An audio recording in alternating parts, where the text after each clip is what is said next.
Hi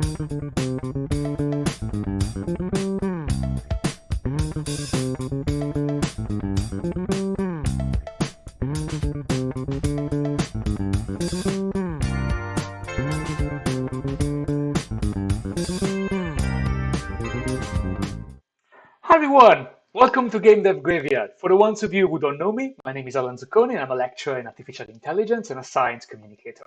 And if this is the first time you're watching the show, welcome. This is the weekly show where we talk about unfinished projects and games that didn't make it, prototypes, post-mortem, projects that somehow got resurrected, all those kind of stuff. And today we have a small news. My microphone died, so if the audio is not as good as you usually have it, please bear with me. Of course, stuff needs to break 5 minutes before the show starts. But if there is any problem with the volume, let me know and we can adjust it basically. So hopefully it will be okay. Now, as you know, just before we start, I want to just spend a couple of words to say that a lot is happening in the world right now, and of course, every week is getting worse. So, if you need an hour where we just talk about games and we do nothing more than talking about games, please join us tonight, and hopefully that will be able to help you. Now we have a few people already in the chat, and as you can see, we also have a special guest tonight. He's Alex Johansson. He's a game developer. He's been very active in recent years, and he has been making quite a few games. When I've met him, he was working on a game called Narcissus, and maybe we will talk about that as well. But you know that hello, you know that I love some clickbait, but I promise we're going to talk about 1 million downloads and stuff like that. And as always, if you have any question, feel free to leave a comment, and we'll be able to read them during the show. It's always nice to have some interaction. Now, with that say, let's not waste any more time, and let me introduce you to Alex. Hi, Alex. How are you doing? Hey, how's it going? You all right? I'm alive. It's a long day. It's a long day today, but hopefully we're going to survive. How are you doing? Yeah, doing all right. It's been a pretty relaxed day for me. I've spent most of the day under a blanket with a headache, but feeling a lot better now. Yeah, there was also that shadow that might have cancelled the show tonight. So it, it it's a complicated day today, so please bear with us. Yeah, Now, so do you want to introduce yourself and talk a little bit about what you're doing, what you've been doing, what you're doing now, what's happening in your life? sure. So I kind of got into games development probably around like 10 years ago now. I went to uni for it, but also as part of that, the course was more around design. So I went to a summer camp and learned how to code by teaching kids, which is very much like on the job, kids demanding you to help them with their work. From there, I decided I wanted to build some of my own games. So built Narcissus, which is where I met Alan. The various conferences we took it to. So I took it to where we met him. And then, yeah, from there, that was my first game. I've released a bunch of them since. Commercially, I mostly do apps. I also do custom controllers on the side as part of this kind of organization called Installation Required, where we run workshops for kids and stuff like that, and adults as well. They have a lot of fun with it. And yeah, other than that, I've recently been working on a commercial title which has been resurrected, called MORSE, which is essentially like a strategy game where you control it with Morse code. So that's more or less. It's a lot of stuff. And it's quite nice that actually most of the people I've invited on the show, I don't know if that's cause or effect, but they actually ended up doing some teaching. And I feel that's quite an interesting thing. There's so many people doing game dev are also doing some teaching of some kind. I think that to me probably indicates how the market has changed. Before, when there weren't so many games, maybe you could make a game and there were a lot of players. Now there are so many people wanting to make games that teaching game development is becoming the main thing Yeah. for a lot of people.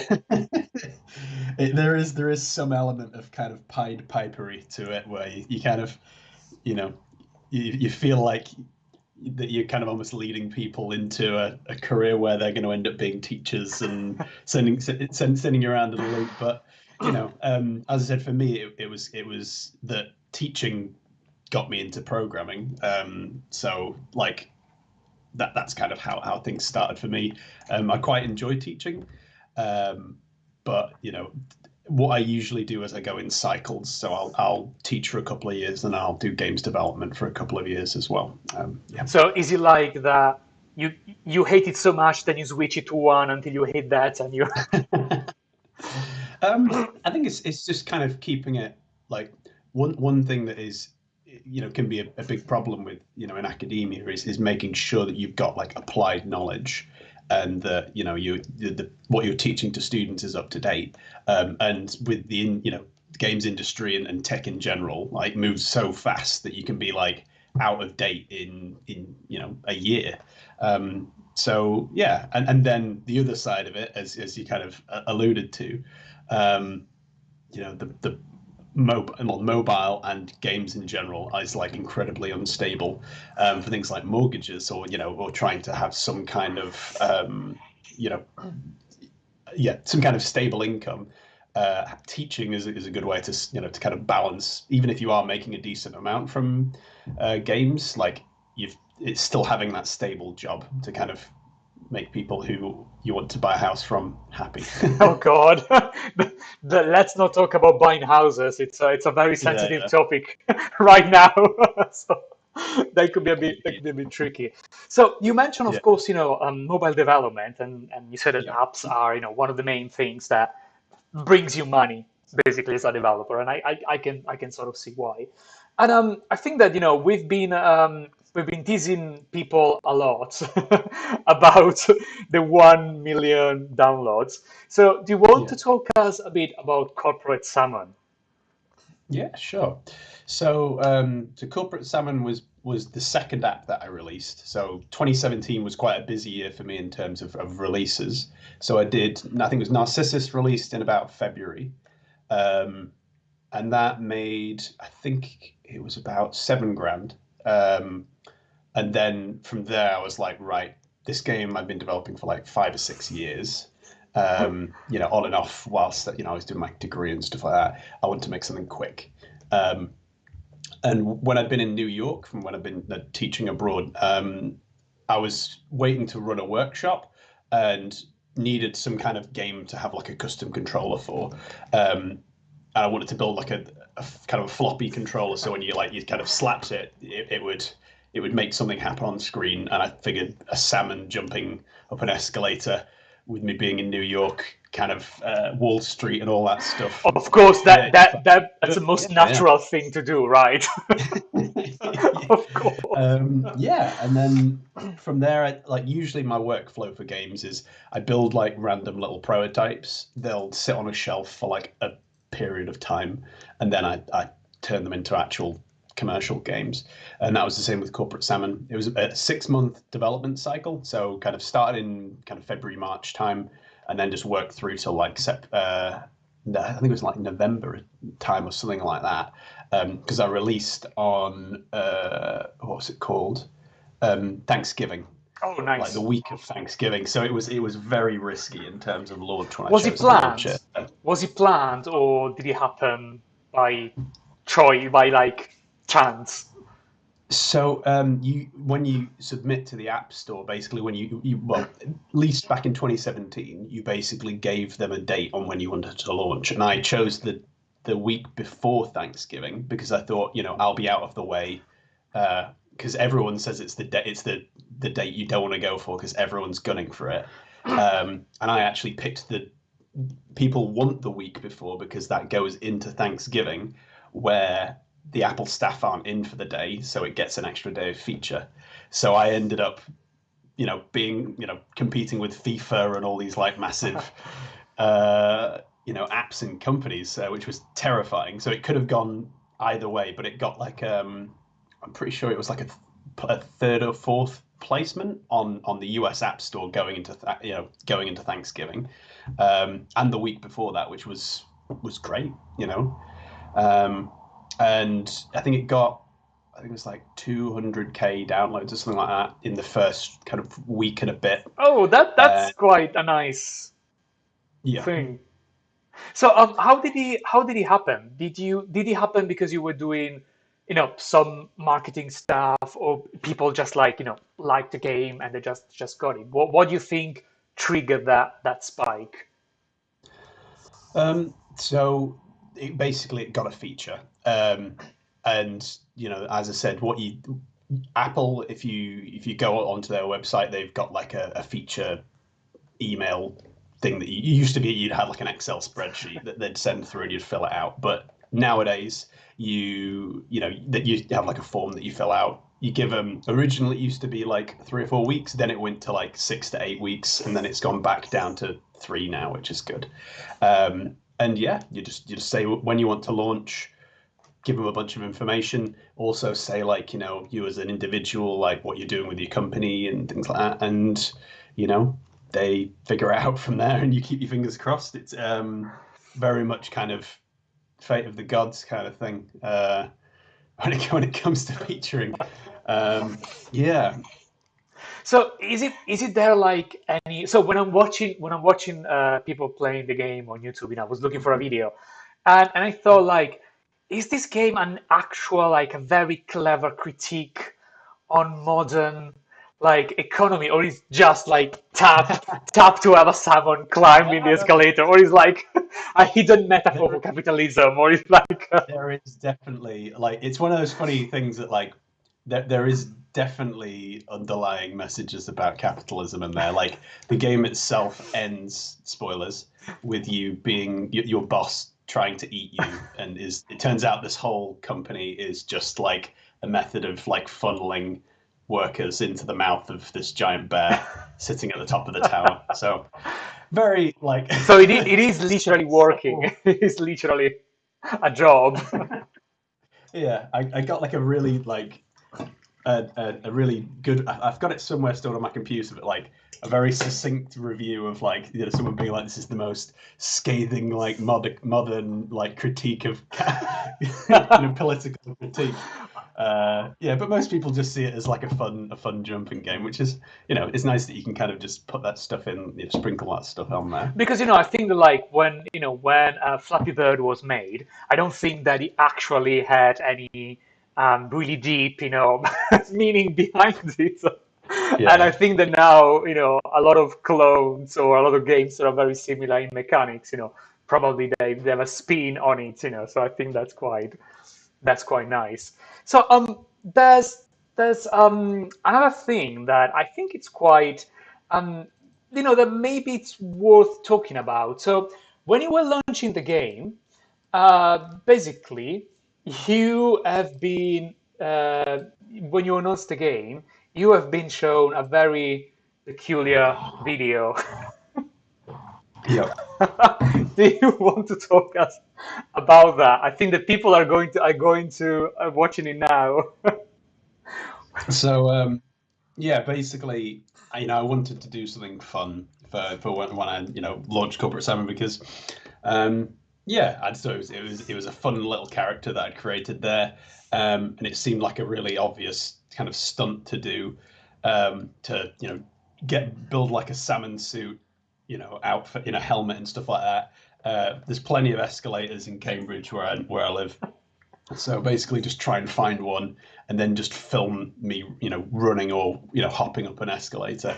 And I think we did like 3 or 4 attempts to like try and catch an escalator when it was quiet, and film it. And in the end, we just had to like film it in the local library has an escalator in there. We got permission from them, and yeah, we managed to get that clip just about before the game launched, which was a So relief. how did it feel to have like to walk around with like a salmon like mask on your?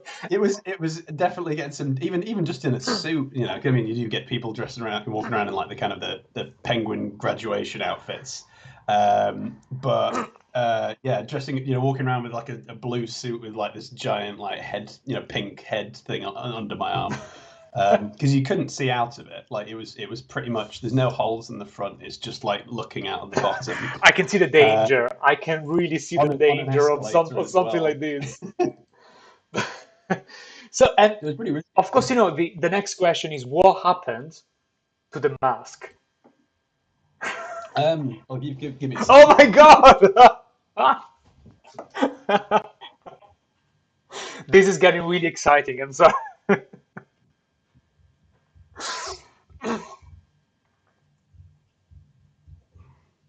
So I think it's lost an eye, but Well, I mean, it's a salmon and it has been 2 years. there we go. So, how did you make it? How did you actually make the salmon mask?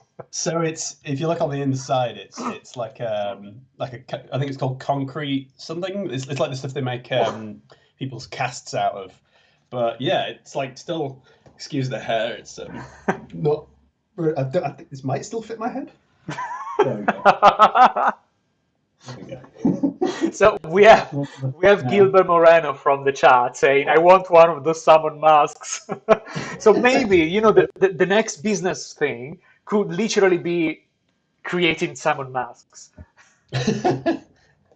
Well, I was going to say it was enough of a faff to make one. The first one of those that I made, it was I used paper mache and it went rotten, so it was just it was disgusting. I imagine. Absolutely disgusting. Yeah, I yeah. imagine. I mean, it's not made to survive the material, I guess. So, but something Yeah. that makes me remind me of the sort of stunt you did is that there are a few other developers that sort of try to do something crazy and funny for not for views, but to get attention, I guess.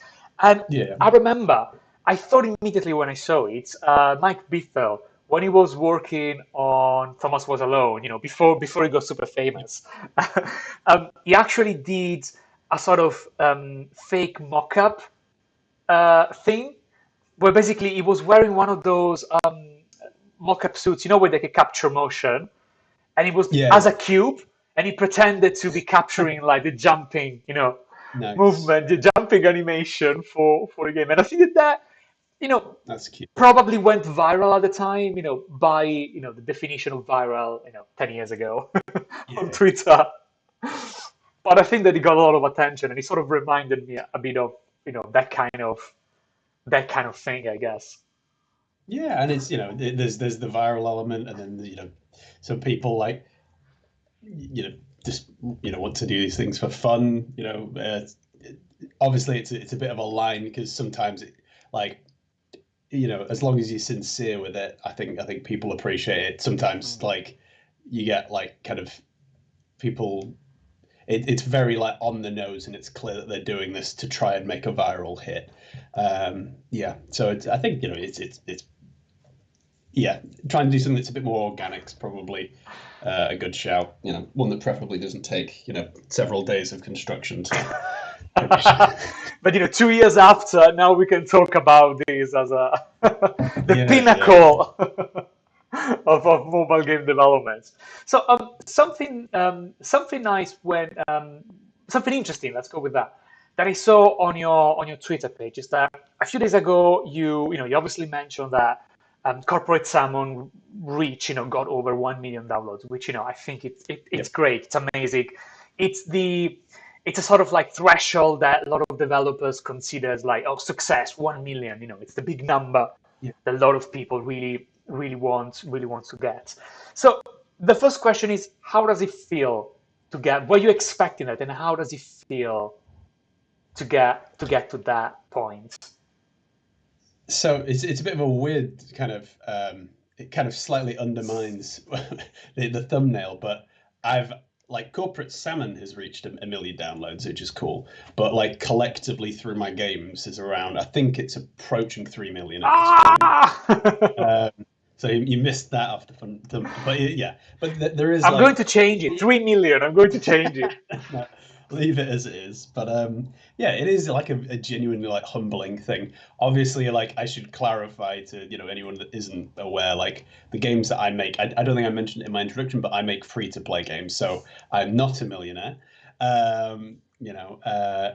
So obviously the with that you've got a very different model for like how people experience your games, but it's still nice to know that like there's that many people. If usually what I like to do is to think of like populations, so it's like this, like if you work on the basis of like 3 million, there's like, was it 8 or 9 million people that live in London, if for like the greater London area and stuff, so like a third of London has played my games. It's like yeah, I That's a think it's very a nice nice way way of to. putting it, actually. Yeah, it's got a good way to quantify like the number of people that you've influenced or affected. Yeah, so that like yeah, it took about 3 years for it to go over that threshold, but it has passed it now. And yeah, it was really really nice because, as I said, for the game itself took 6 months to build, and it still keeps getting like random features periodically. So it's just slowly kind of ticked its way up to a million downloads, and hopefully at some point it reaches two, but we'll see. So actually, when you share the big news, you also on the background you share basically the sort of I don't know if that was the actual image, but you share basically the sort of graph of the downloads. And what I've noticed is that it's all spikes. So and maybe this is something a lot of people don't expect, that games Yep. usually makes money and sales in spikes. So how did it work for you? When were those spikes? Were casual? Did you cause them? So the spikes themselves are pretty much like tied to when Apple has done features. So this is basically, the initial feature, which is when you have, the initial App Store, spectacle. Your features renew every Thursday. So there'll have been like a week period of time where the game will have got the feature. Yeah, as I said, I think for Corporate Salmon, it's slightly ran over. But yeah, like a lot of people don't realize that the App Store is actually like an accumulation of storefronts. So it's not just like you get the App Store. It's like App Store US, App Store China, Japan, Europe, and within Europe you've got all the individual countries. So within those, you could get like an App Store, as I said, placement for the US, I think, was like third place, but for other countries, it was different. So yeah, you might not, usually the two main players is China and the US for features. But yeah, if you don't get one or the other, it's not always a kind of a wipeout. Yeah, so like if that makes sense. Yeah. So I think the question a lot of people will ask you now is how, first of all, I think it's that there isn't probably like a magic formula to get 1 million downloads. It's Yep. not something that is so easy to replicate, I guess. So and this is something that I know a fair amount of people that have done and reached that target. And a lot of them, they were like, I wouldn't know how to remake them. I wouldn't know how to replicate that. Is that your feeling, or you feel like So, so I've done talks about this before. I always try to kind of clarify this stuff. Like in general, I think there needs to be more like clarity and like transparency in terms of stuff when it comes to the industry, because like I don't like giving like absolute takes, because there's a tendency for people to be like, follow these 3 simple steps and your game will be like $1 million hit, whatever. number one, buy Um, my book? Usually yeah, it's like that. exactly. And it, when I released Corporate Salmon, that was 3 years ago. Just in that time period alone, the App Store has like radically changed. Like I actually managed to get Corporate Salmon out just as that change was occurring. There was a graph that I did, well, not a graph, but like a chart I did a while ago, where basically it shows like your initial placement when I got Narcissus featured originally was like right on the front, the storefront, like a New Games We Love was there, and then like showed a comparative graph where it's like on the modern App Store, for the last game I've just released, it's a little bit better, but like it was like 12 swipes down and like 3 across for the placement. So it's a very different environment now. Like some of the developers that I kind of we basically share a Skype chat and we kind of help each other because we all use the same tool, which is Stencil. And they back in the day, like back in the early 2010s, were like getting hundreds of thousands of downloads and hundreds of thousands of pounds as well from ad revenue. And nowadays for them, what seems amazing for me is actually like pennies for them. So yeah, it's for me it's like a million downloads sounds like a lot, but like when it comes to ad revenue, that is a very small portion of that. So I think, if I remember correctly, I think it's made around 25k in ad revenue over its lifetime. I'm not sure about in-app purchase and stuff like that, but yeah, obviously that's a lot less than a million. But for an individual developer, that's pretty good. So the App Store has this perception of being like the kingmaker. Like this week, I got some features for my new game. I'm sure we'll talk about that in a little bit, but like it isn't like this magical kingmaker. It takes persistence and a lot of trial and error. The last 2 launches I did were both. The last one in particular, but the one before that was a step down from corporate Salmon. So it's being in a place to try these things out and see if they fail or not. It's quite interesting because I know, I've been sort of in an indie, let's go with that, for, I don't know, maybe 10 years, 12 years, something like that. And I've seen a massive change in the amount of revenue that people could get. I remember that back in the time when, you couldn't get on Steam, there was a colleague of mine, we were talking at London Indies, which, this meetup that I don't know if it's still happening, but used to happen in Angel.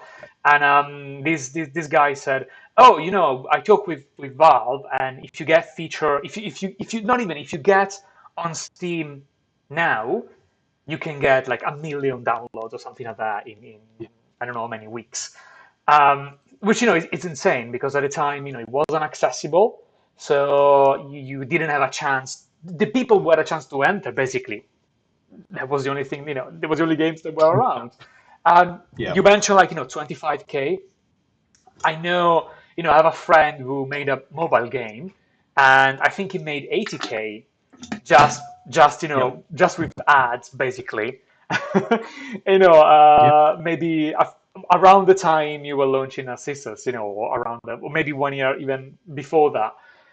Yeah. And because there are so many more games, now it's getting harder and harder to do that. And I think that it's very interesting what you mentioned. It took 6 months to make corporate Salmon, but you were working on Narcissus for how many years?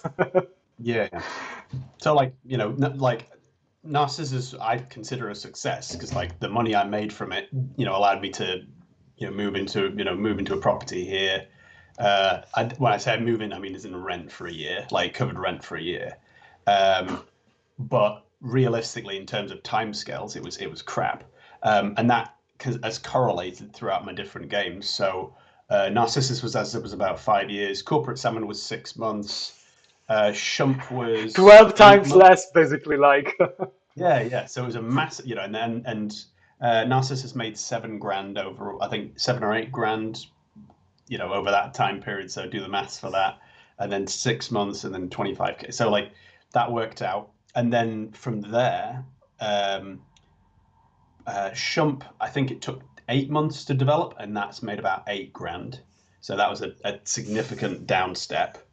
This was post 2017, and then from there, Break and Take, my second to most recent game, that made $2,000, and that took 10 months to build. So those figures have like skewed back, and as I said, the environment since 2017 when they mixed up the store, it's a lot harder to get those downloads. And even with my most recent game, 100% Golf, that took 3 months to build. That's past 150k downloads, and that's made in ad revenue about 3 grand so far. But So it was out like 3 days ago. How many? Like not even a week. oh yeah. So It is good. And I am incredibly grateful for like being able to have this, but like the placement for that game is like it's pretty much like the top slot. That maybe, as you said, 10 years ago would have been like a kingmaker position. And as I said, I'm happy to have that. I wasn't expecting anything from the game itself. Very low expectations, but it's strange for me. I'm fine with it, but for the people that I share this chat with, they're all like, like that would have made so much money in the past. But it's I know, right? I now. know, right? But no, I think it's very interesting because in a way, we are, I think, in a position where we spend a lot of our time and energy teaching, students how to make games, and a lot of the time, not necessarily they understand that making the game is only like 50%, if they're lucky, of the job done. Because then, you make the game, okay, who's going to play now? How are you going to get people to know about your game or to play your game? And I think that there's a lot of I keep saying that, but there's a lot of there's this strong narrative around things like indie game the movie and stuff like that, where you basically I can see the face. That film, they need to do a sequel to like to basically like to stop having people Killing themselves. sending pigs to the slaughter, to basically, because like it's just unrealistic now Yeah. to use that film as a basis, to not like I've been doing market research for my most recent game, MORSE, and like I've got an explicit like it's an explicit column which is for date, and I've like color coded it so like the further it is in the past, like the redder it is, because like realistically, these things like Banner Saga and Papers, Please, and these games I'm referencing as good, parts of the market are so far, like even 5 years is completely different. But like Papers, Please came out like, like 8 years ago now, 7 or 8 years ago. So that in terms of games is a whole different, world practically. It's very tricky, and I think that a lot of students, for example, it always happen. They have a game they want to make. They have the game they always wanted to make it for their entire life, and I'm like, don't make that game! Don't make that game! Make Flappy Bird, because Yeah. it's such a risk unless you're a well-known developer. Maybe like you probably are, or unless you have you have a plan or you work for a company, then I think that people shouldn't invest 7 years into a game Oh yeah. without not knowing. And you might say, "Oh, but it cost me nothing." No, it cost you 7 years of not working on something else. Yeah. So Well, it's quite. this is this is one of the reasons why Narcissus took as long as it did to finish. It wasn't because I was working full time on it. It was because I was doing other stuff on the side. I was building other prototypes. I was teaching. I was doing other stuff. And yeah, absolutely, completely agree with you there. I think that I just taught a module where I basically said to the students, like, choose a game that you can build in a week for this like 12-week module. And that seemed ridiculous and kind of almost frivolous in terms of how much time we had. But one thing that I find a lot of students don't appreciate is the process of iteration. So like, a lot of people will build the game and just get it out of the door, just as like get the cherry and icing on top and shove it out of the door the moment the submission's due. But realistically, there needs to be at least like 3 or 4 cycles of iteration in there. And yeah, you don't really get that with like a colossal bloated project. You know, for me, my entire like early portion of my career was Flash games. So it was building very small scope projects, getting them out onto the internet, getting feedback from lots of people. Yeah, keeping things compact. With me, the actual tool that I was using, I think worked as an excellent constraint. I think a problem nowadays is because students have such incredibly powerful tools at their disposal. They want to build something that is, you know, equivalent to the tools that they're using. Stencil, until very recently, you couldn't zoom the camera. Oh, like, well. this is what I mean. Like, and it's. I love Stencil. Like, it's a bloody brilliant tool. Like, it's great, but you have to work within its constraints, and those constraints serve as a really good, you know, limit to what you can build. And you know, you, as with most art, you work within those constraints and build something interesting. So we actually have a question from Aman Kara, and basically they're asking, what do you think about the future of pixel art game? Because you obviously your game is, you know, you're doing pixel art, but you're doing a very specific style. So what do you think about that? Um, hmm. Well, for me, one of the main reasons that I use pixel art is just because um, it's very like within, once again, within Stencil, like it's well suited to pixel art, but also you know, the type of games that I've been building are very focused around that. Yeah, they're kind of tiny enough. I think 100% Golf, the game that I built recently, it's literally, I think it's like 148 pixels or something like that. Oh, really? Is that the real So resolution? really, really small. It's, you know, which just from a prototyping perspective made it really, really quick to build. As I said, 3 months. So I think pixel art is good in that regard for being able to like mock up and build stuff super quick. You know, in terms of like a broader thing, I know on mobile that there's been quite a few developers that have kind of pivoted away from pixel art, because there's apparently like there's been analytics that have shown that it's less appealing to kind of mainstream audiences. So what's the new thing now? It's like kind of more vectorized, Oh, polished okay. art, but admittedly, like this is the thing, is that these are like larger studios who, you know, built kind of hyper casual games, and you know, developers starting out might not have that option. Yeah, like at the moment with the game Morse that I'm building, the original game was a lot more high resolution, inverted commas.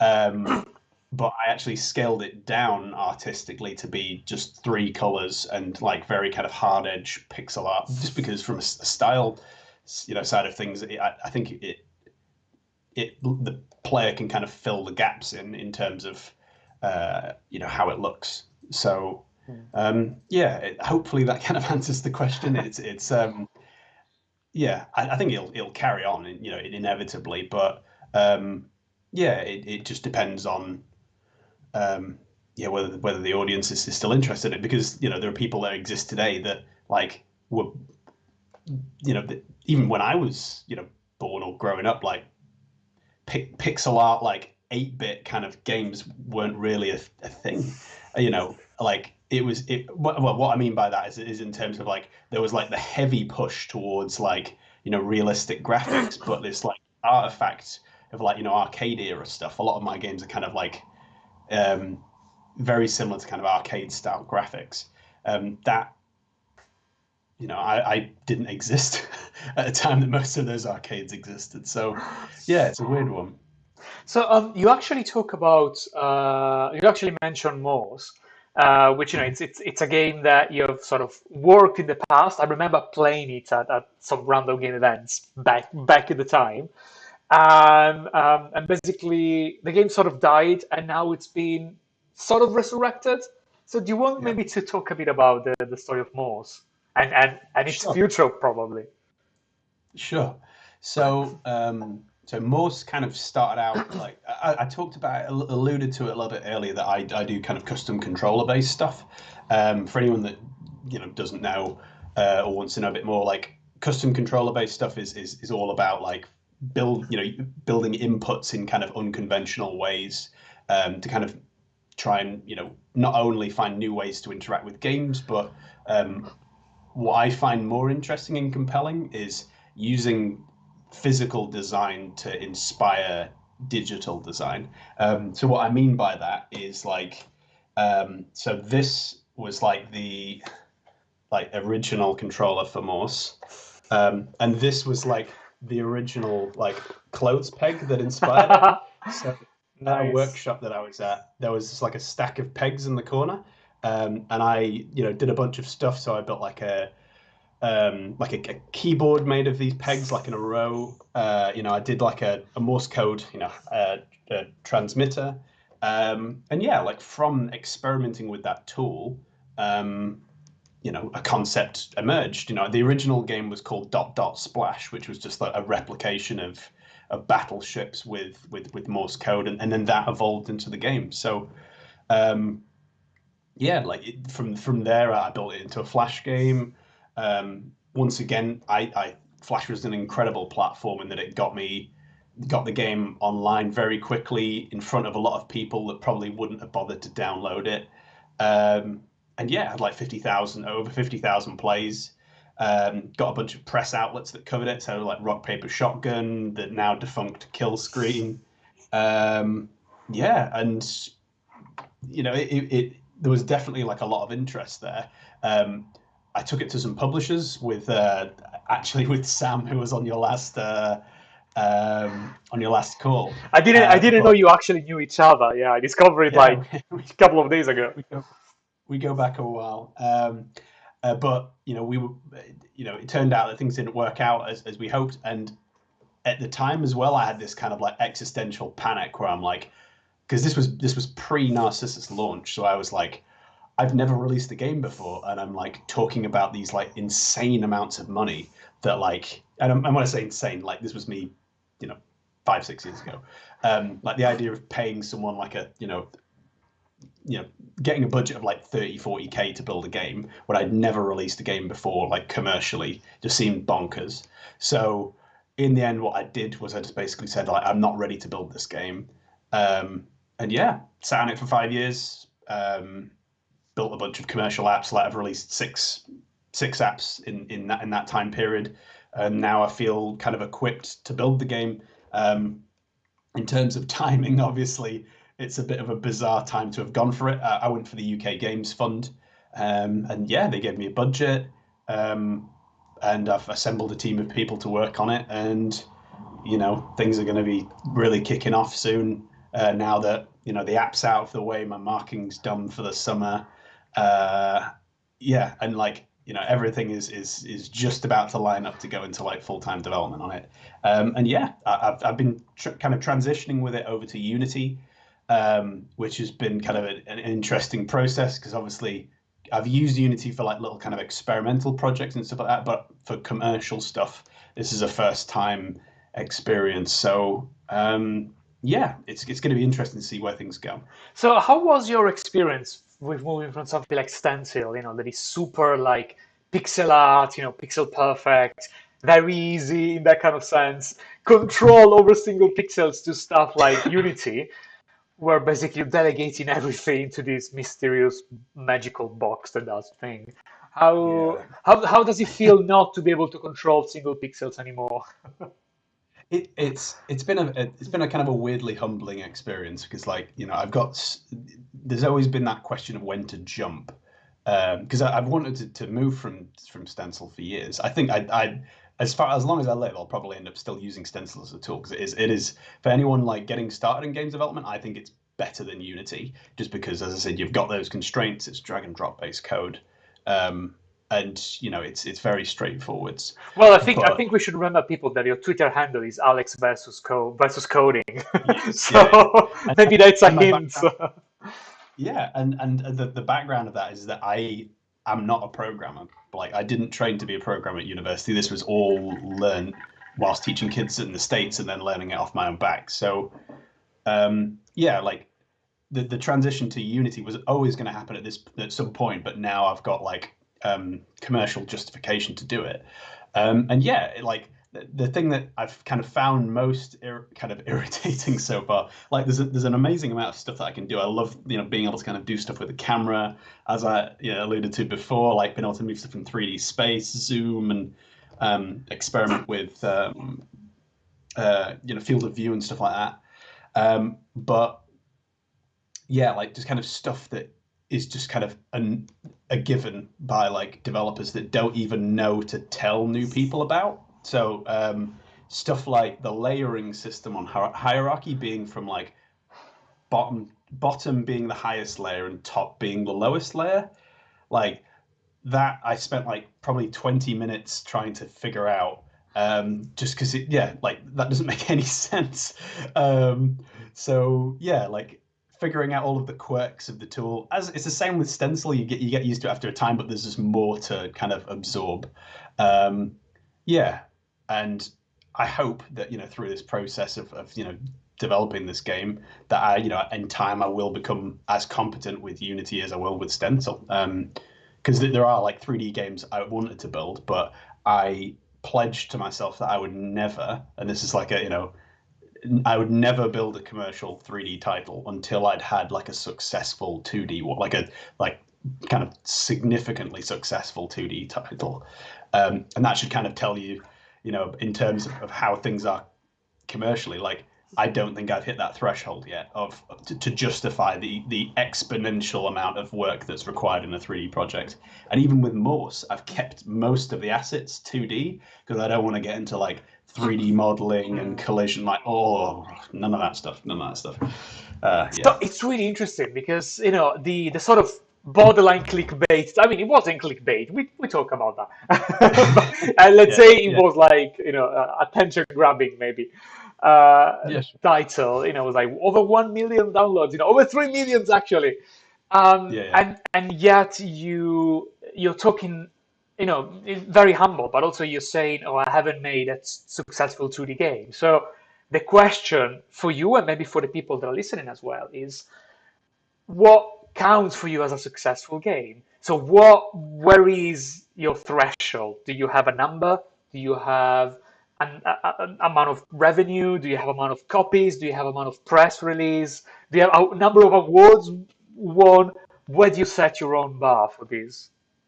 So for 3D, it'd have to. Sorry, for 2D, I think to justify the jump, um, it would have to be like a pretty like I'm talking like kind of because as I said, Corporate Salmon made 25K, which is pretty good, but that was like followed by like two subpar launches.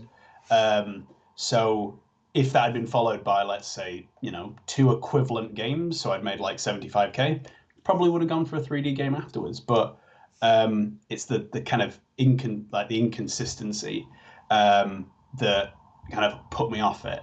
And realistically, I think there's just so much more that you've got to consider with 3D projects in terms of cost.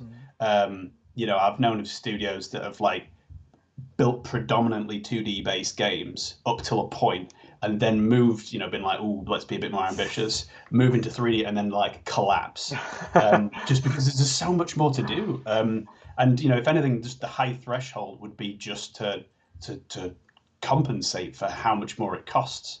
I'd still do like casual 3D, kind of 3D side projects, but the idea of doing like commercial stuff, there is one caveat to it that like without commercial backing. So unless I wouldn't be a lot of what I've done with mobile, for example, is I take the money that I've either earned off the last game or from lecturing, and I basically burn through it.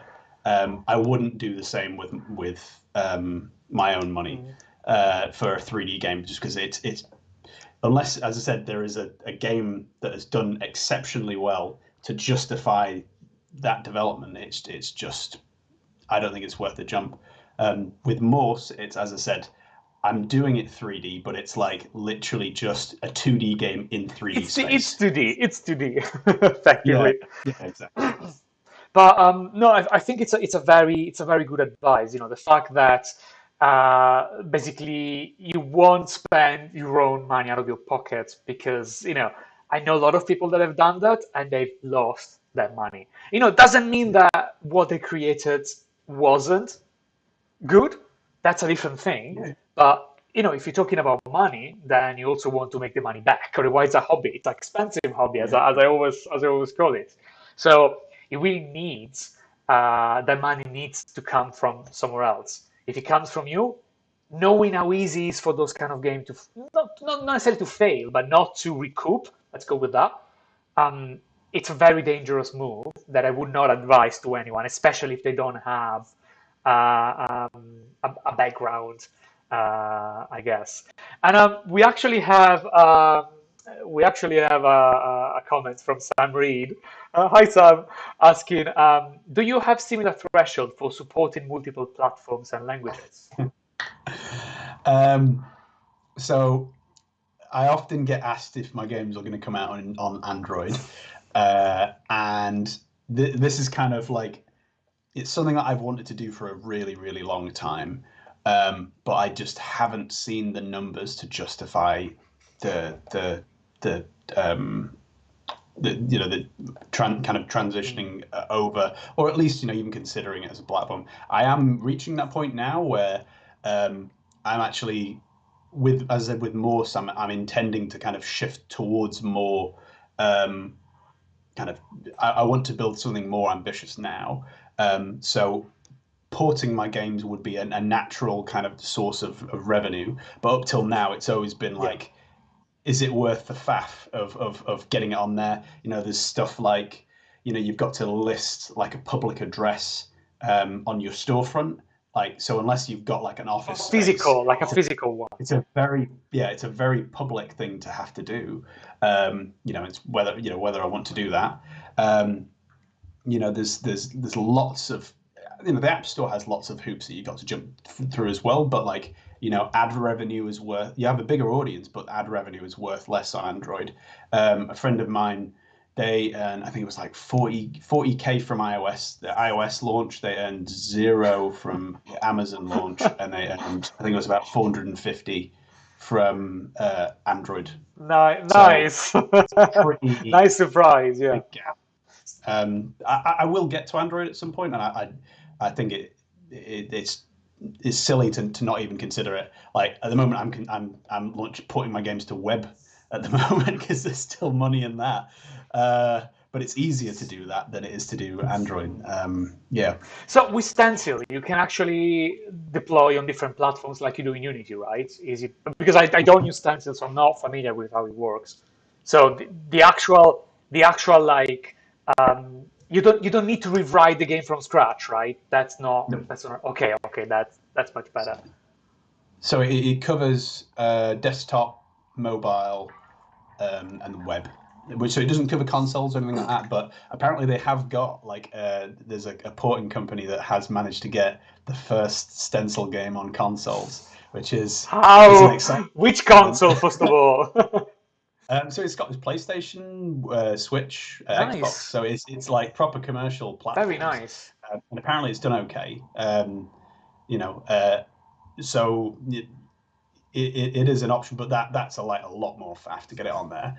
But yeah, being able to kind of do all of that within that engine is really good. So I think the second part of the question is, what about different languages? How many different languages have you translated Corporate Salmon on? And if so, did you use Google Translate? So with Narcissus, Narcissus is the only game. There you go. Yeah, it's they've been a really interesting publisher to keep an eye on. It's what's it called? It's called Castle Pals, the game itself. That's been put on there. So I hopefully will be maybe looking into them at some point soon, unless I get really good at Unity very quickly. But yeah, with in terms of language, when I did Narcissus, like a lot of the reason that Narcissus took as long as it did to release was because I didn't know what the process was and what to kind of, what the expectations were for iOS. So I did stuff like have the game so you could rotate it in game, and that all of the the game would reorient based on. So it's like all of the UI would change and adjust, which was completely unnecessary. It wasn't needed. It was just easier to just do vertical. And I translated the game to 15 different languages. So you had the text for the game in 15 different languages, all supported, which was like, it was a really useful process to go through. All of it I sourced through like friends, which was kind of actually a lot more straightforward than I thought. The bit that was really like a massive faff was that they were stored as image files. So I had to edit and implement each of those image files, which massively bloated the size of the project. Rami Ismail, I ran the Arabic version of the game past him, and like all of the text was in reverse. So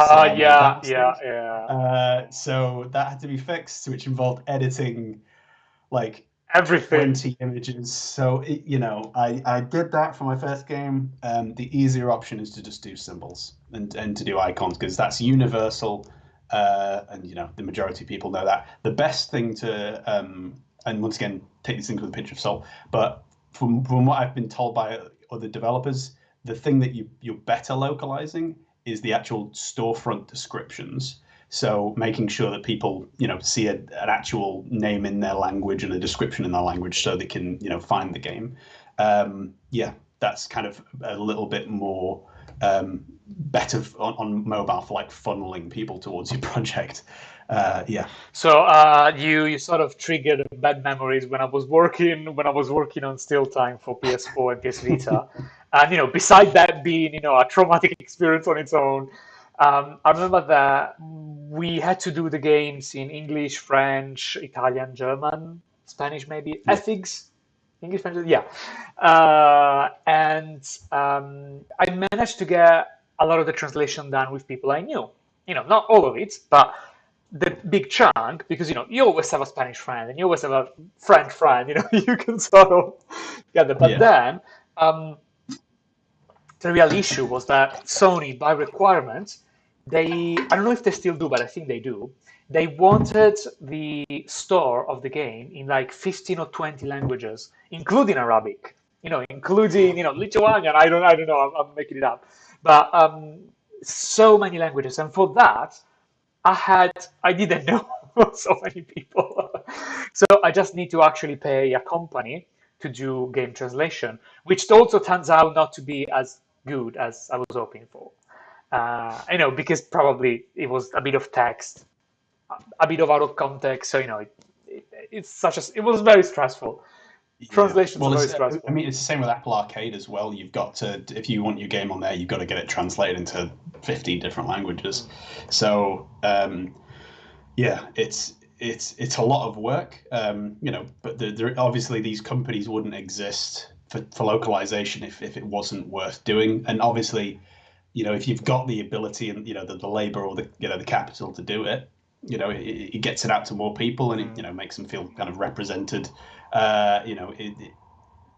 People in the West complain about subtitled films. Like, obviously that sensation of not being able to understand what's being said, that's reciprocated by like a lot of people around the world who don't have games or media in their common language.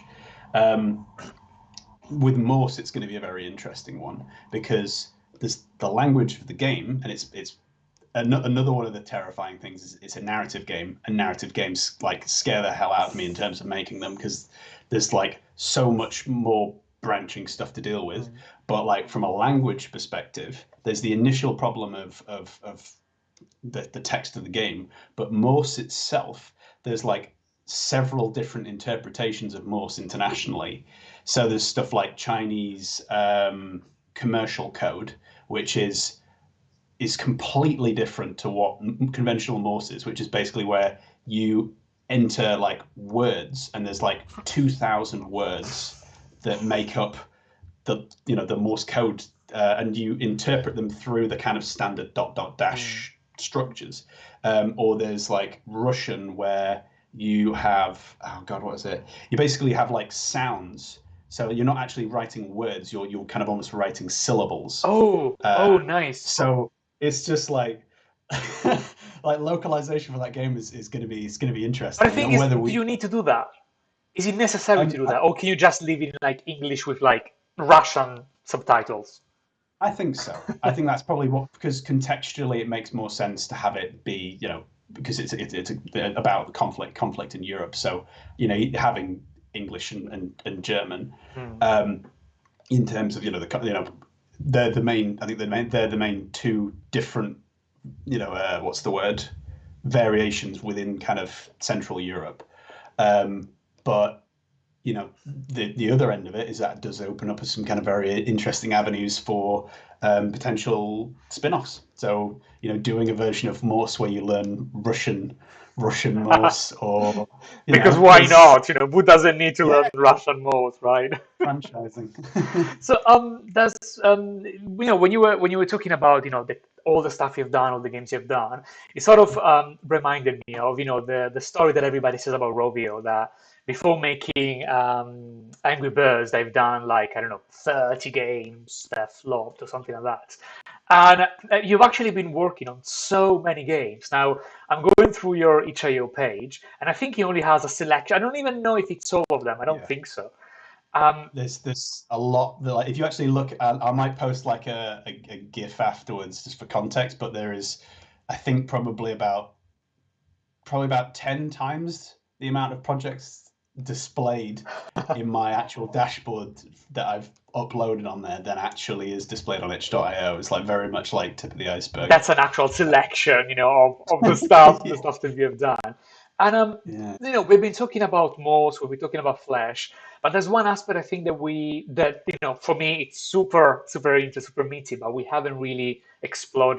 And it's the fact that on top of doing all of these, which again it's a lot, you've actually been working on a lot of alternative controllers. And you mentioned, and you've been showing that Morse had its own cloth peg. do we discover Yeah. what's the name of the Morse transmitter thing? The actual Say again. do we discover what's the name of the actual Morse transmitting device thing? I think it's just called the The transmitter. I can't transmitter. remember what it's called. Well, like the kind of transmission hammer or something like that. Yeah, the thing that's quite amazing recently is, at the local kind of hack space.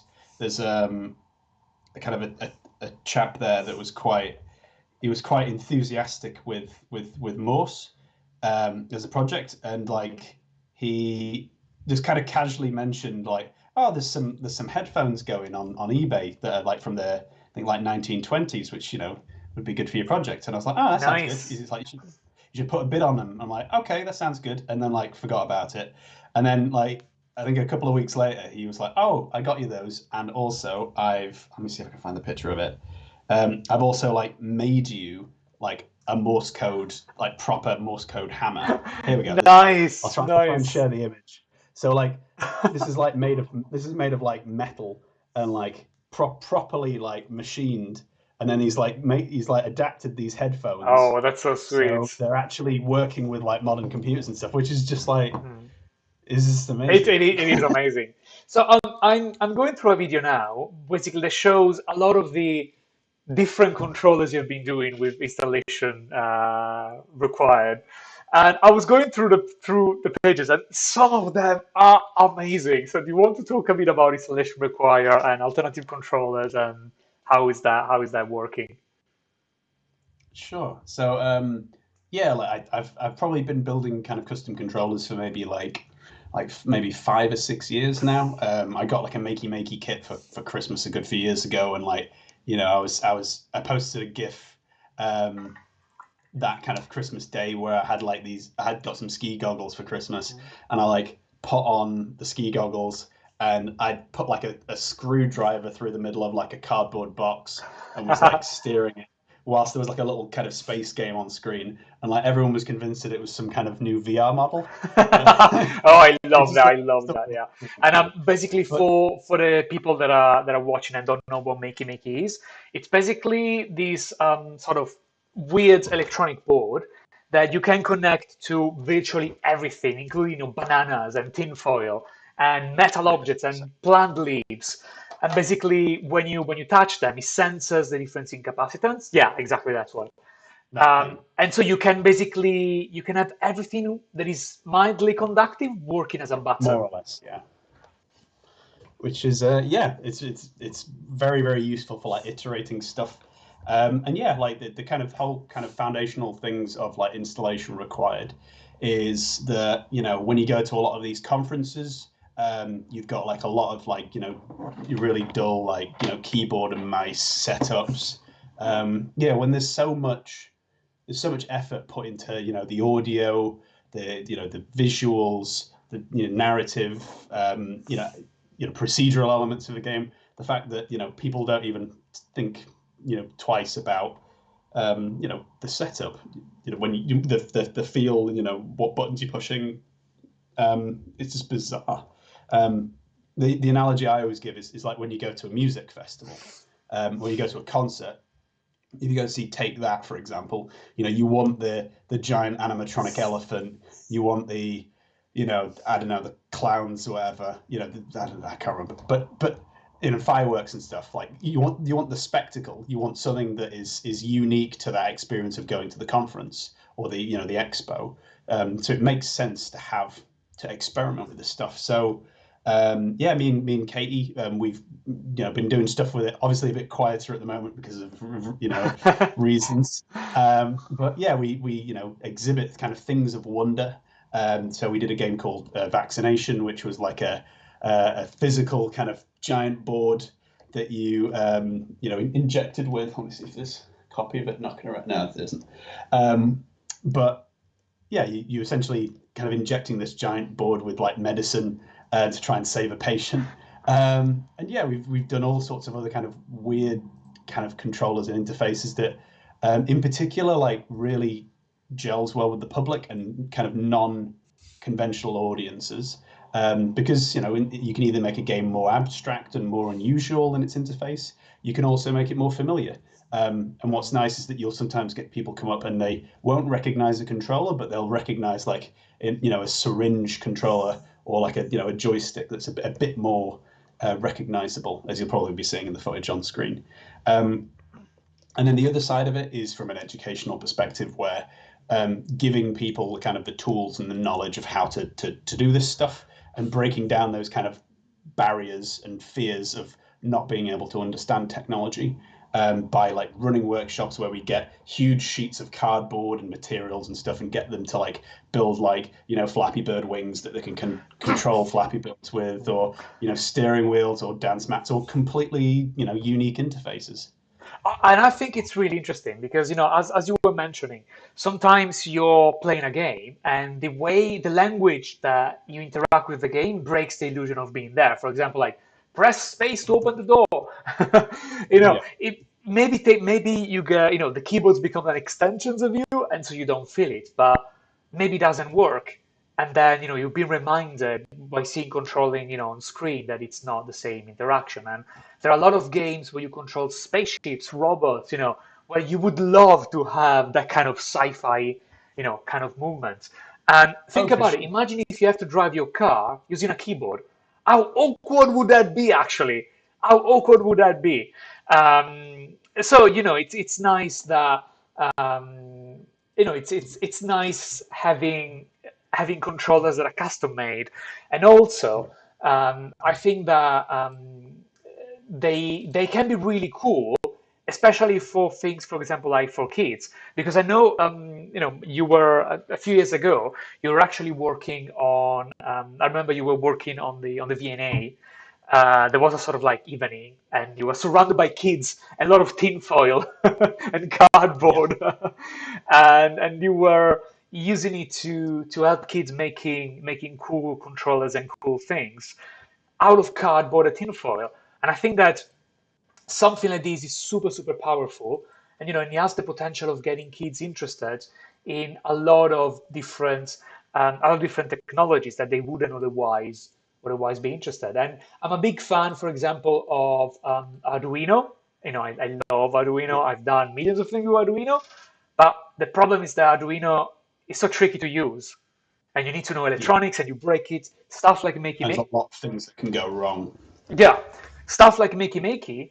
In 1 second, you have an amazing controller. Well, maybe the controller is not amazing, but the experience, the Yeah. experience you get out of it probably is amazing. And I remember when I was working at LCC with David King, who had been on the show a few weeks ago. One of the things that we always do, well, we always used to do, I think he's doing it still, is to get Makey Makey and asking students to find games that can be played with one button. Only one Yeah. button, like spacebar, like Cannibal, something, that kind of Yeah. games. Two at most, two at most.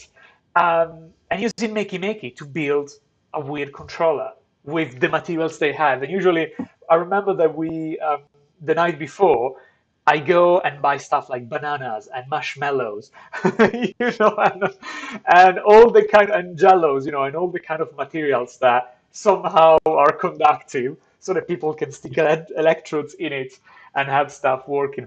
And I think it's such a powerful experience because if you have it with kids, you have a chance of empowering them onto something that might change their life or their future careers.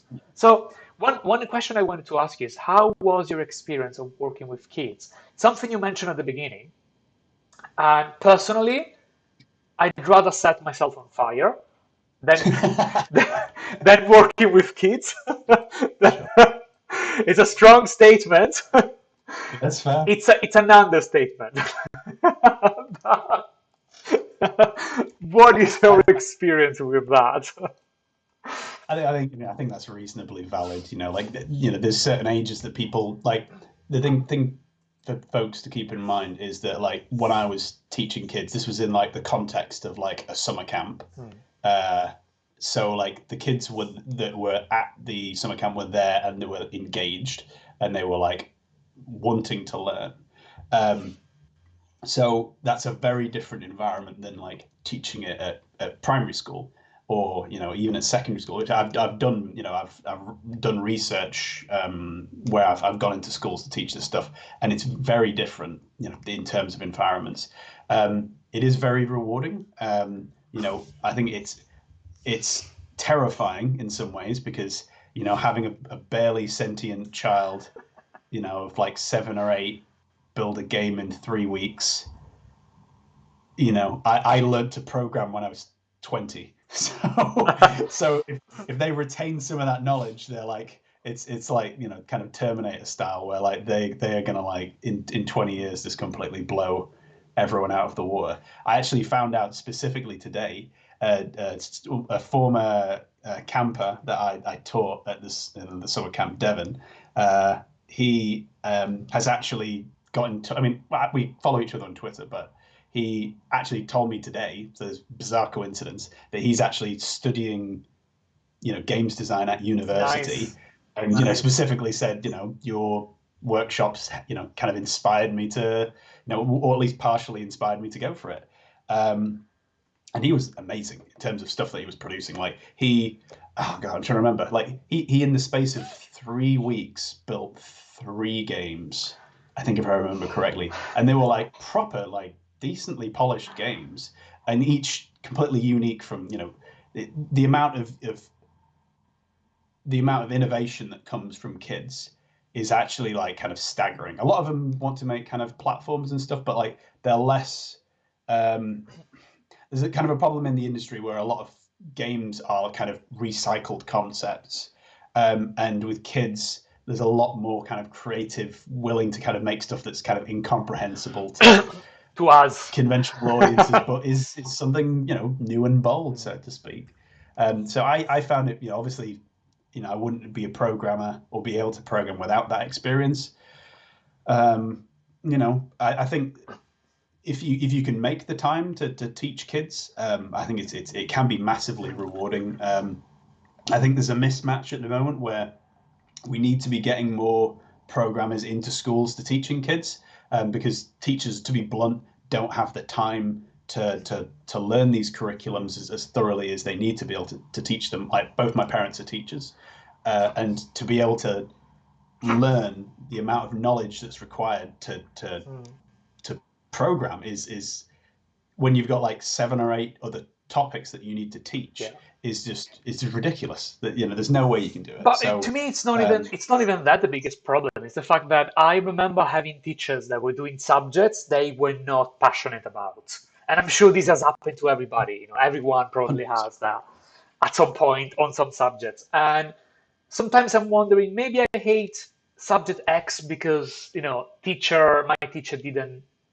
taught that with passion. And I understand it's not their fault, maybe, because now that I'm in the system, I know that you don't always teach what you necessarily like. But maybe you're in the and these field. institutions can grind the spirit out of you. If you, depending on what level of teaching you're working at. One thing I would say is that, like, from my own background of teaching, being taught at school, like, the thing that helped me more than anything, my IT teachers were pretty kind of like, if anything, they were like counter. Like, they basically like discouraged me from doing pixel art in class. Oh, for fuck's sake! Keep things conventional. We don't want any, to quote, we don't want any flying cabbages in your products. We need to make this beetroot beetroot salad recipe look appealing to people. So, like, they kind of ground the inspiration out of me and excitement. But the teacher that actually had like one of the biggest impacts on me, in terms of encouraging my work, was a teacher called Mr. Doan. And he was an art teacher, and he knew nothing about computers. But I was doing kind of graphics design and basic stuff with Photoshop. But because he knew nothing about computers, it was like magic to him. So he was just like very enthusiastic, like constantly like kind of positive reinforcement for like what stuff. I'm sure for him it was very exciting, but I definitely think that some of that should be taken forwards in terms of like not necessarily having the teacher driving the dialogue in the class. I did my thesis on like how you encourage collaboration with students. Nice. Rather than actually having the teacher lead. I think it's something that's crucial, and it still hasn't really been addressed. Because kids are really smart. So like for me, it's. But go on. Sorry. Yeah, I can talk about it all the time. But I think that for me the problem is that a lot of teachers have been taught to teach in a way that is one directional. And I can see that, for example, for math, if you're doing biology, if you're doing history, the space for conversation is there isn't much. This is how it is. Take it. That's it. Read it and do it. Especially for technical stuff like math, it tends to be very dry. It tends to be, oh, this is the solution. Make it work. Make it like that. And what often happens is that the math teacher does coding, does programming, and they teach it in the exact same way. This is the only way to do it. Do it like this. And I'm like, no, don't do that, because even math can be very creative. And I think that we have a lot of people on YouTube giving, showing how amazing it can be when you visualize it graphically. But with games, you have a chance to have people taking their creativity and making what they want. So what else could you possibly want? And I think that a lot of the way in which they teach, it's not their fault necessarily, but it's very dry, it's very direct, it's very unidirectional. And because it doesn't allow kids to create what they want, it doesn't work. And I remember suffering so much because of this. So when go on. I was going to say, well, I mean, a lot of it's down to standardization. So, because, teachers need to be able to have something that they can, because I'm sure you've experienced the horror of like something not working mid-class and just being like, oh God, like there is maybe a couple of times.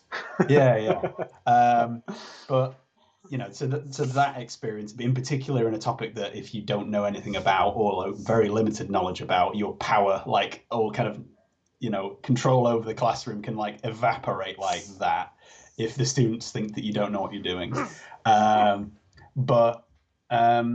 was I going to say? Oh crap! What was I saying? Oh yeah, and then the other thing is in terms of marking. Even at university level, like trying to mark stuff, as with things like film and stuff like that, it's like there's so many variables of like subjectivity in terms of marking a product. Mm. So if you've got them to just replicate Pac-Man or Flappy Bird, it's very easy to tell if they've done Yeah. it. But if they're, the students that I just finished marking, there was 45 different projects. Yeah, it's much harder to kind of try and tangibly mark those without being like specifically technical with stuff. Yeah. Yeah.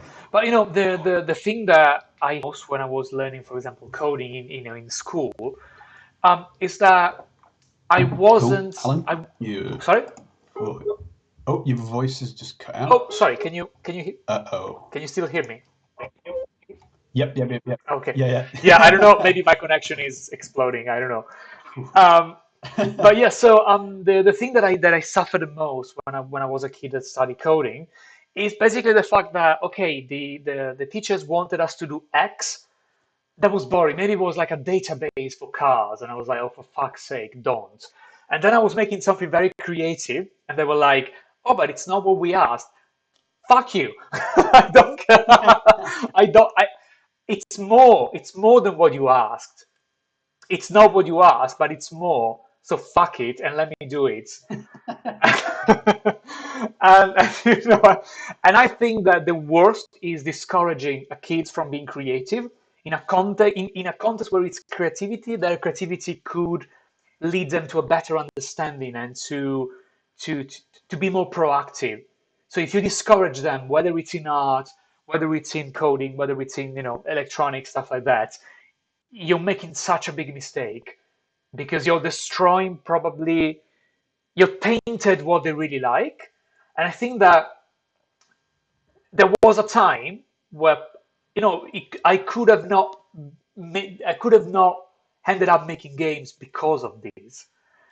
So how much power we have over kids, or even young adults. 100%. Like, as I said, like with my IT teachers, like were not a source for inspiration when I was growing up. It was, as I said, the two main inspirations in that regard was there was my art teacher. As I said, he was very enthusiastic, and then there was my dad, who was an IT teacher, but he actually like was he channeled so much creativity into what he taught. Like he did a module for like, because he taught at secondary school. He did like the whole curriculum for the DT department and IT department was focused around Roller Coaster Tycoon. So he Nice, basically nice. he me and him basically went to this place up in Sheffield called Loxley Valley, which is an abandoned brickworks. We went in, we weren't meant to. We took a bunch of photos, we got aerial shots, and then I like rebuilt it in Roller Coaster Tycoon as a Nice, map. nice. That's And super then he nice. used and then he used that as like he had like sessions where the students would design, basically said, here's this abandoned brickworks nearby, build whatever you want in it. And then he basically took that as the foundation to structure all the other modules around. So the food technology was you're designing the food for your theme park, or your some people made theme parks, some people made just like nature reserves or things like that. And for the food, you're going to need the graphics design for the side of it. Maybe you're going to need some mascots. So you need to design like the teddy bears and textiles, or the clothes and like the caps and things like that, and graphics. So like it by having that like creative base and like encouraging them through games and through creativity, it created this whole curriculum. And I was very jealous that I wasn't able to experience this because he was in a school at the other end of But Sheffield. maybe you can do that. Maybe you didn't do yourself, but maybe you can actually do something Yeah, similar. So I think that's quite nice. yeah. So I think that there's one question that I've asked to all the people that have been on the show. I don't know if it applies to you. Probably yes, but let's see. So you probably know what it is. How many versions of Unity do you have on your machine? So let me think. I think I've got about 3 or 4, but they're not from me. So this is from students who have submitted in the wrong version of Unity No, that I've asked zero. in terms They of get submission. zero for me. No. I'm serious, like, because some of the marking I do, it's automatic when they do game AI, for example. And it's like, if thesis does not respect to the specifics, you get zero. Yeah.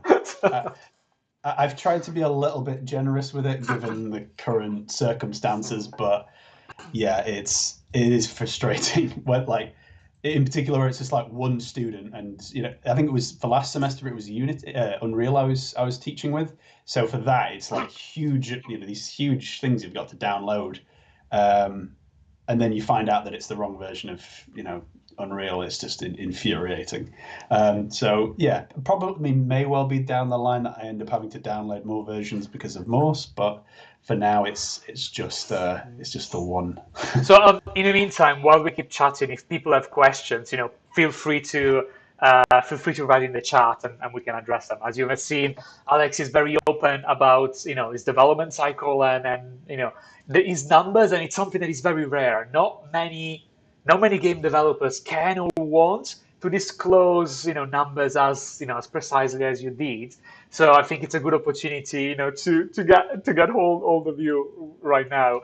But I think it's on that basis. I think it's really like it's a difficult balance because when you do announce those numbers, then like depending on the circumstances, like a friend of mine, he announced that his game had made X amount, and then like the store was like flooded with clones of his game because because people wanted in on the slice of the action. So in his case, it was very counterintuitive for him to have announced that information, but at the same time, I think it's really important for people to be kind of sharing this information because, for example, where there was the recent change with the App Store in 2017, like collectively, it's much easier to piece that image together of, where the storefront's at compared to where it is now. So compared to where it was. Like it makes people that are considering it, be able to make a more informed decision. Regarding the last question that was in there by Sam, so Heliplopters, not Heliploppers. Heliplopters was a game that when I was at the summer camp, there was this student, Reed, if I remember correctly. He made this amazing game. Like, as I said, some of the games that these students made was incredible. He made a game called Super Sandwich Shootout or something like that, which was basically a game where you shot each other. And this is, I love this concept. Basically, you shot each other with the condiments that made you up as a sandwich. Okay. So you, as you got shot more and more, you became a larger stack.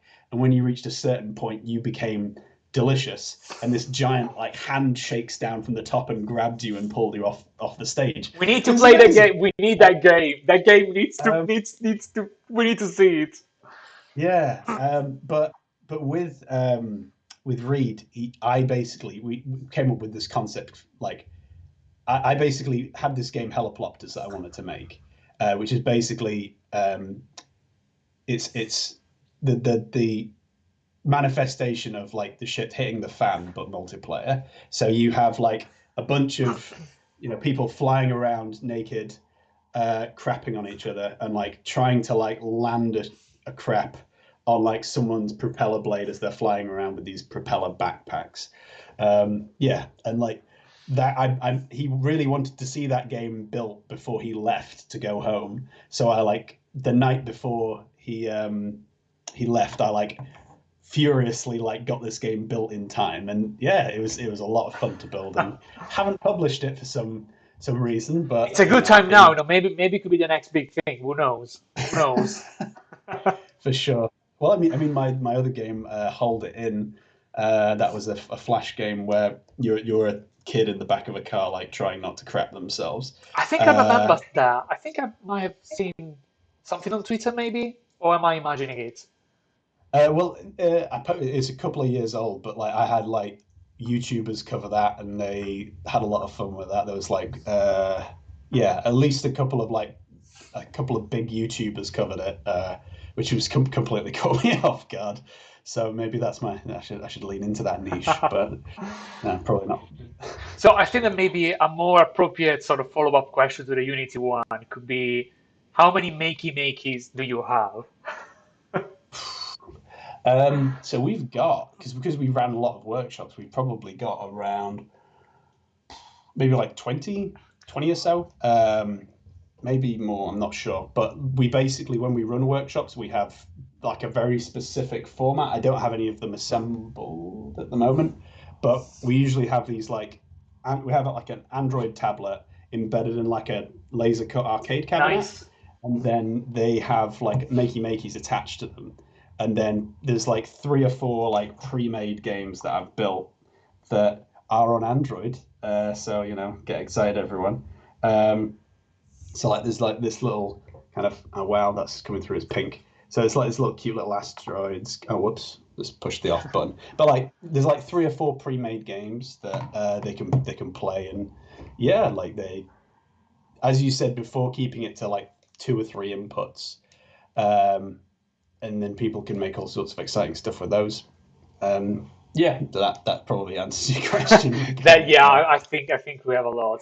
I When you have so many, I don't know how you manage to clean them from bananas and marshmallows.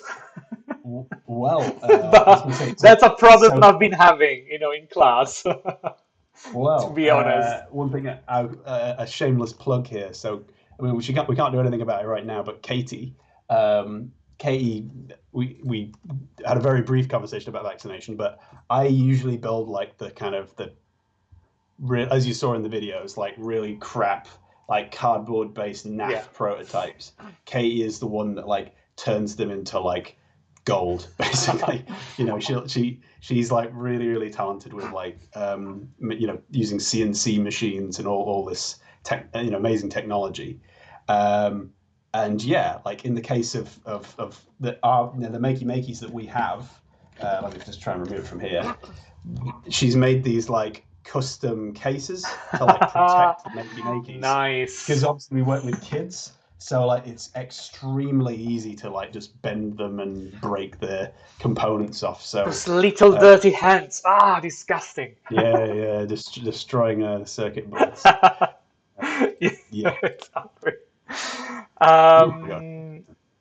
So we also have another question from Sam Reed. Doing a lot of physical controller events, games, are you worried about events not coming back the same as they were? Well, I mean, I think it is definitely like a concern. Like I know that there's people that, like, for example, like who were going to be exhibiting at Alt Control GDC. I wanted to take, I've got this here, like I was going to be building like a proper physical, like we proper campaign chest for MORSE with Katie, which we were going to take along to EGX whether they wanted us there or not, and just plonk it down on like a random table. That's doing a rummy. Bring it even if people haven't given you the space. Guerrilla setup for guerrilla exhibiting, so to speak.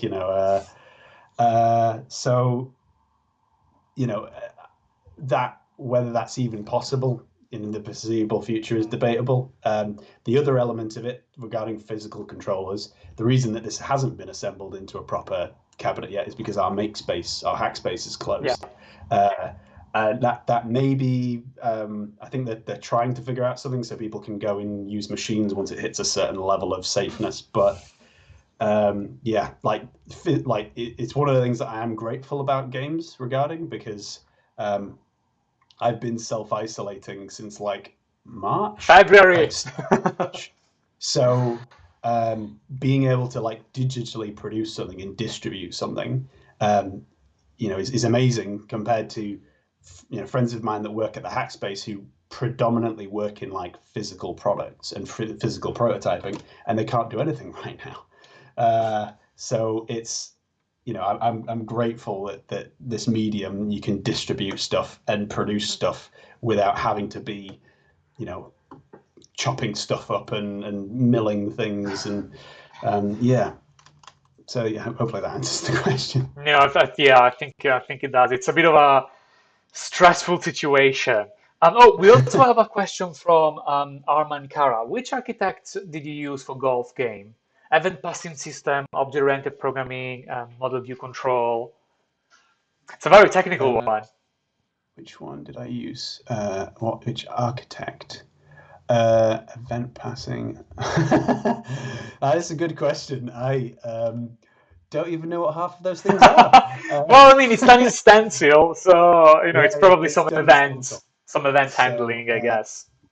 as I said, I am like very like I can build stuff, but like I do not come from a technical background. So for me, like doing the whole stuff with Morse has been like an incredibly like enlightening experience because it's been like kind of more, you know, I mentioned before that when I tried to work on it last, there was like kind of existential revelations, but like even more this time in terms of like organization, business side of things, technical side of things, structuring my code. Like I'm working with other people now, so I have to make sure that like it's in a format that people can understand. My code is shameful when I'm working on these kinds of stencil We've products. all been there. We've all been there. I know writing good code is a skill that takes a lot of time and takes working with other people. If you're only working on your own, your code can only get so good in terms of accessibility because you don't have the feedback Yes. from other people. So I think it's a very common problem. Yeah, sorry I couldn't answer the question. Like, yeah, you're probably a better programmer than I am, but like my kind of workflow up till now, which I'm working to fix, is very much like stick it together, like similar to what I do with controllers. Actually, stick it together with like cardboard, tinfoil, and tape, And it and hope it works. works. And it works. So I think that we've been chatting for more or less 1.5 hours. So I think it was a good chat. So is there anything else you want to add? So, for example, where people can find you if they want to search for your stuff? So at the moment, the main channel that I use is my Twitter. So it's Alex VS Coding. Search for Alex Johansson, You could have been and that's Visual usually where I Studio. post. You could have been Visual Studio. Yeah, yeah. Yeah, that's where I post most of my stuff. And yeah, as I said, the kind of the two upcoming projects I've got, one has already, arrived, which is 100% golf. That's currently featured on the App Store. If you want to grab that, it's free and a lot of fun. And then, as I said, Morse is currently in development, and yeah, hopefully will be some kind of exciting announcements coming relatively soon. Because I have a vertical slice built in stencil that I am planning to do something with at some point. But yeah, that's it for now. Well, you're always welcome to come back. When there's more stuff you want to chat about. When you get 10 millions, we can do another clickbaity title. So hopefully soon. But so for the ones of you who are still watching, I'm going to talk a couple of more things after this. So please don't escape. Don't escape immediately. But Alex, thank you so much Thank you. for joining us tonight. I think it was really nice having you. And again, whenever you want it, whenever you're again, ping me, and hopefully we can do this again. Thank you so Sounds much, good. Alex. Take care. Bye. So, for all the ones of you who are still here, I just wanted to take some time to introduce the guest that we're going to have next week.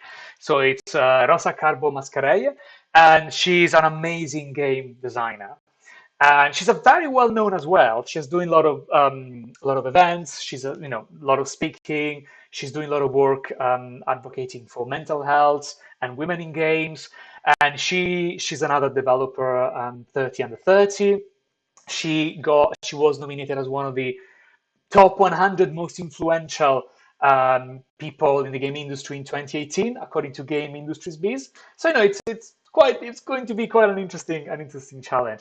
And we have here as well a picture of one of the projects she's working on. And I don't know much about it, but hopefully we'll be able to know more next week when we chat with her.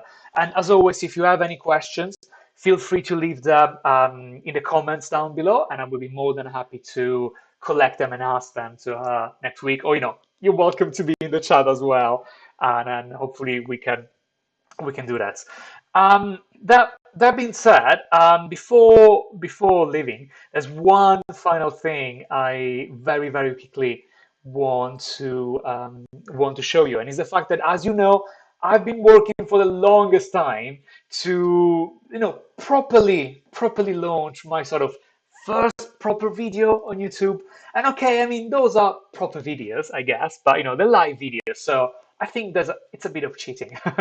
So the first proper videos that I'm going to release, it's a short documentary about creatures, in particular the AI of creatures.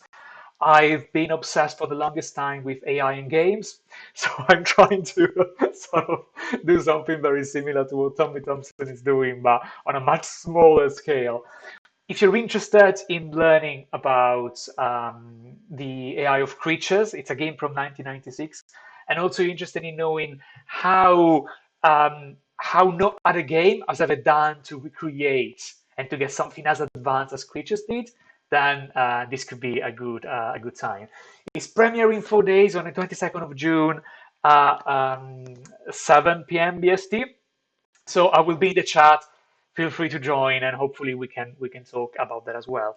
Now, with that being said, as always, I want to thank all the amazing people that are supporting me and making this possible. As you know, I'm working on a lot of crazy projects, from videos about creatures to lives on YouTube to all those kind of stuff.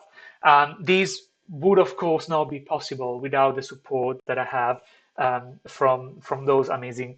Where is he? Yes, from those amazing folks on Patreon. Sometimes I'm still surprised, by all the messages I receive, and by how much people are basically giving, how much money people are giving. If this is probably the first time you're watching this, you should also know that I write technical tutorials, mostly about shaders, mostly about Unity. Every now and then there's some mild AI, there's some mild programming. And if those are topics that you're interested, then you can have a look at my Patreon as well. And you can see I've posted, I think, more than 200 articles, from various different levels, from very basic to very advanced 3D modeling and 3D rendering more than 3D modeling. So have a look at it as well if you think it could be interesting. And as I'm always saying, for the past two or three live streams, we are in a very weird time. So if there are any creators that you like what they're doing, please make sure to support them and pay particular attention to creators that might belong to underrepresented groups, because they might not have the same chances I had to be out and about and to talk about my work. They might not have the same visibility. So if there are creators that you want to support, especially if they're from underrepresented group, please do it, because it's exactly what allows us to keep doing these, not just an expensive hobby, as I said before, but as a job. And a lot of the creative stuff that people have been able to do with Patreon wouldn't exist without Patreon. So it's in a way, it's trusting us as well to do what we like, hopefully, because it will create something that you like as well. Now, with that being said, thank you so much to all of you for being here tonight, and I hope to see you next week as well. Well, I hope to see you on Monday for the video, and then on Wednesday for Rosa. And with that being said, thank you so much. Have a nice evening.